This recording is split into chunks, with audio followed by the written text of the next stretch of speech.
Dans cette vidéo, on va voir comment on peut améliorer l'accessibilité sur votre site en fermant une modale avec le bouton échappe. C'est parti! Hello, c'est Benoît de Justla. Donc on va voir comment on peut améliorer l'accessibilité de votre site en donnant la possibilité à vos visiteurs de fermer les modales avec la touche échappe.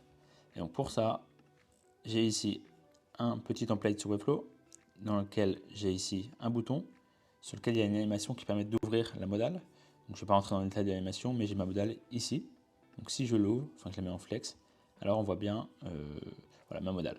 Donc elle contient deux choses. Ici le bouton pour fermer, donc avec l'animation de Webflow qui permet de fermer la modale. Et cette animation est aussi présente sur l'overlay. Donc notre but maintenant, ça va être de fermer aussi la modale via le bouton échappe. Donc, si je regarde déjà, maintenant, j'ouvre la modale. Je peux la fermer en cliquant sur l'overlay et si je peux la fermer aussi en cliquant sur le bouton. Par contre, si je clique sur la touche échappe, alors il ne se passe rien. Donc, ce qu'on va faire, c'est qu'on va ajouter le script, l'attribut de Justa. Et donc, pour ça, je vais venir copier le script que je vais mettre sur ma page. Donc, dans le body, c'est suffisant. Je colle, je sauvegarde. Et maintenant, en fin de compte, je vais venir identifier l'élément qui permet de fermer la modale. Donc soit l'overlay, soit le bouton de fermeture.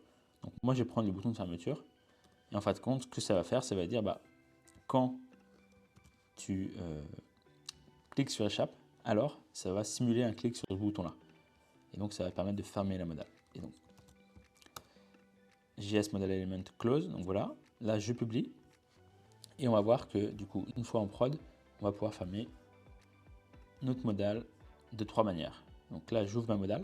Je peux la fermer en cliquant sur l'overlay, sur le bouton ici pour fermer et aussi en cliquant sur échappe.